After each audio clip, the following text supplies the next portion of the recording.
Je m'y engage. On passe maintenant à un sujet plus gai, la première transplantation mondiale d'un cœur artificiel. Elle s'est déroulée dans le plus grand secret le 18 décembre et elle pourrait bien redonner espoir à des milliers de patients. Damien Cabrespine. C'est un immense espoir, la bonne nouvelle de ce début d'année, un progrès technologique fabuleux. C'est un outil, une prothèse pour l'être humain. Il y a 3 semaines, le professeur Carpentier et les équipes de l'hôpital Georges Pompidou à Paris greffaient le premier cœur artificiel sur un patient de 75 ans en insuffisance cardiaque. Une prouesse technique made in France qui aura nécessité 27 ans de recherche. Quand vous êtes en position couchée et vous vous mettez assis ou debout, hop, le cœur va s'adapter. Si vous voulez courir, hop, le cœur va s'adapter. Un cœur artificiel qui pèse 900 grammes, soit le double d'un cœur à l'état naturel et qui représente un enjeu financier énorme. La société française à l'origine de cette avancée technologique espère une commercialisation en Europe d'ici 2 à 5 ans, mais pour l'instant, c'est blackout total. Il y a des enjeux industriels. Dès l'annonce de la réussite, le cours de la bourse de Karma a augmenté, il augmente régulièrement. C'est un silence extrêmement contrôlé. 100 000 personnes en Europe et aux États-Unis sont actuellement en attente d'une greffe de cœur, mais pour le moment, le don d'organes reste toujours la solution. Le nombre de transplantations cardiaques a chuté depuis 20 ans, suite notamment à la baisse du nombre de personnes tuées sur les routes. Demain, s'il y a besoin de 5 greffes et qu'il y aura 5 heures, tout le monde sera sur la même ligne de départ et tout le monde aura cette chance d'être vivant. En attendant que le cœur artificiel puisse se généraliser, un chiffre à retenir, une personne qui donne ses organes peut sauver à elle seule 7 vies. Pour parler de cette prouesse médicale, nous ont rejoint le médecin cofondateur de la société Karma, qui est à l'origine de ce projet, Philippe Pouletti, et une comédienne. Que ce sujet touche plus particulièrement puisqu'elle a été elle-même transplantée du cœur en 2003. Charlotte Valandré, bonsoir. Philippe Pouletti, c'est la première fois que vous acceptez de parler sur un plateau de télévision. Merci d'avoir choisi le Grand Journal. Merci. Depuis l'opération. La première question qu'on a envie de vous poser, évidemment, c'est comment va le patient? À ma connaissance, il va bien. Ça fait maintenant 3 semaines. Votre connaissance est suffisamment étendue pour être tout à fait certain qu'il est en pleine santé. Oui, même si c'est le professeur Latrébouille et le professeur Carpentier qui donnent des détails sur l'état du patient. À ma connaissance, il va bien. Alors, vous nous avez confié une photo en exclusivité. C'est la première fois qu'on va découvrir le visage de ce patient. C'était ce matin avec le professeur Carpentier à l'hôpital Georges Pompidou. Le voici. Il s'est remis à picoler. On sait qu'il peut... Ça a plutôt l'air de café. On sait, c'est pas bon le café pour le cœur, non? Oui. Légèrement sucré. Ouais. On sait qu'il peut parler, manger, s'asseoir pendant plusieurs heures. Ça veut dire qu'il récupère bien? Ça veut dire que la phase critique déjà de l'implantation, les 24-48 premières heures, se sont bien passées. La première semaine où il peut se passer des incidents majeurs chez ce malade qui est très âgé. C'est un âge où on ne fait pas de transplantation cardiaque, ça s'est bien passé. Pourquoi avoir pris ce risque supplémentaire sur un patient âgé? Quand vous avez un nouveau dispositif médical très innovant, vous devez d'abord le réserver à des malades qui n'ont pas d'autre alternative. Donc c'était le cas de ce malade qui avait quelques semaines sans doute de vie. Ensuite, si les résultats des premiers essais cliniques se passent bien, vous pourrez progressivement étendre l'application d'un tel dispositif à d'autres malades. Charlotte Valandré, pour des patients comme vous, ça représente quoi cette opération?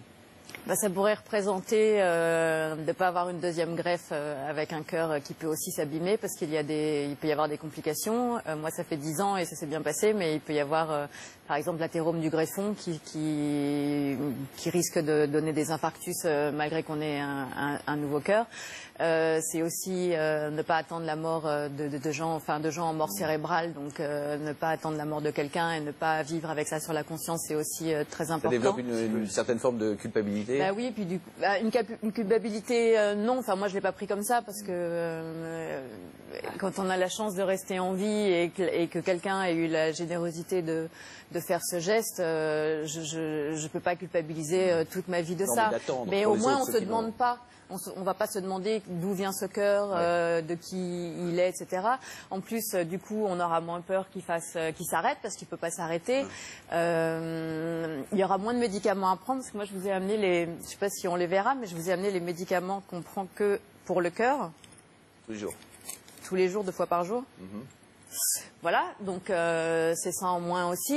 Et il doit peut-être y en avoir, oui, quand même, les médicaments. Hein? Non, pas ceux-là. Non, pas ceux-là. Les autres, c'est des médicaments immunosuppresseurs, parce que quand on fait une transplantation avec un donneur, il n'y a pas de compatibilité entre donneur et receveur. Pourquoi vous avez été aussi discret sur cette opération et pourquoi vous, même après alors que visiblement les choses se passent bien, vous demeurez peu communicant. Pourquoi? Je crois que le professeur Latrémouille, le professeur Carpentier ont communiqué. Vous savez, quand vous testez dans un essai clinique un dispositif médical, il faut avoir une certaine expérience sur un patient, sur plusieurs patients, avant de tirer des conclusions. Vous avez fait d'autres opérations comme ça? Il y a eu des fuites. C'est difficile, l'assistance publique hôpitaux de Paris, qui ont conduit à communiquer peut-être plus tôt que prévu. Vous avez procédé à d'autres opérations? Alors, il va y avoir d'autres interventions. Il n'y en a pas eu encore? Il va y avoir d'autres interventions. Vous savez plus de choses que je ne sais. Alors, c'est mon Jean-Michel. Il va y avoir d'autres interventions prochainement. Lundi dernier, non. Prochainement. Lundi dernier, non. Reposez la question. Lundi dernier, non. Prochainement. Philippe Pouletti, cette révolution auquel vous avez participé, est-ce que les femmes vont pouvoir en bénéficier? D'abord, moi, je suis un maillon qui a permis la création de la société Carmat et son financement. Cette aventure, elle a 20 ans, avec Alain Carpentier, chirurgien, chef d'orchestre. Jean-Luc Lagardère, qui a mis à disposition des ingénieurs extrêmement compétents venus de l'aéronautique, parce qu'un cœur artificiel, ça ressemble un petit peu à la problématique d'un satellite. Et puis en 2008, on a créé la société, mais il y a une cinquantaine d'ingénieurs. Est-ce que vous avez été aidé par les pouvoirs publics? Parce que quand on voit cette révolution, puis il y a les Françaises, donc on est plus fiers. Est-ce que vous avez été aidé par les pouvoirs publics? Oui, tout à fait, puisque Oseo a fait une avance remboursable et des subventions importantes après la création de Carmat en 2008, mais c'est une aventure privée-publique, université, assistance publique, PME et innovantes. les femmes, juste les femmes, est-ce qu'elles pourront bénéficier de ce cœur artificiel? Alors aujourd'hui, vous avez raison de poser la question, anatomiquement, c'est 75% des hommes en fonction de la taille du thorax et environ 25% des femmes. Mais il va élargir le thorax, il m'a dit. Mais si vous dites tous les secrets à l'avance... On peut lui transplanter un cœur? Je ne sais pas qui est Monsieur Dieudonné. J'ai envie d'en bénéficier. Dieu d'honneur, peut-être, d'organes. Mais pour les femmes, il y a d'abord 2 fois plus d'hommes qui ont des insuffisances cardiaques terminales par rapport aux femmes. Ensuite, effectivement, il y aura une technique chirurgicale pour que plus de femmes puissent en bénéficier. Et il y aura sans doute une deuxième génération d'un cœur plus petit dans les années qui viennent. J'aimerais bien être vous sensibilisez au don d'organes. Oui, mais justement, mais j'aimerais bien que ça arrive parce que j'aimerais bien avoir une âme de femme avec un cœur de robot parce que je pourrais être bionique. Donc c'est quand même très important. Il faut que ça arrive. Non, mais en 2012, il y avait 17 000 personnes qui étaient en attente de greffe. Il y en a 5 000 qui ont été greffées, dont 400 du cœur. Donc ça veut dire que aussi toutes les personnes qui sont en attente de greffe, ça pourrait leur permettre d'avoir évidemment une chance de vivre, de continuer de vivre avec leurs enfants, leurs familles, leurs amis, etc. Et je lance encore un appel aux dons parce qu'on a besoin de la générosité des Français et on l'a vu dernièrement. On a vu dernièrement dans des demandes de fonds qu'ils le sont et je leur demande juste de réfléchir à la question, en tout cas avant que le cas se présente, parce que en effet, une mort cérébrale peut sauver 7 vies et voilà. Et il y a beaucoup de gens qui en ont besoin et c'est important. Merci Charlotte. Philippe Pouletti, merci. Je compte sur vous pour transmettre nos vœux de rétablissement je peux dire un mot à votre patient. Jean-Michel Apathy. Vous répondez à sa question? Non. C'est que Carmat, c'est une aventure française formidable, mais il peut y avoir d'autres Carmat, des PME technologiques et innovantes.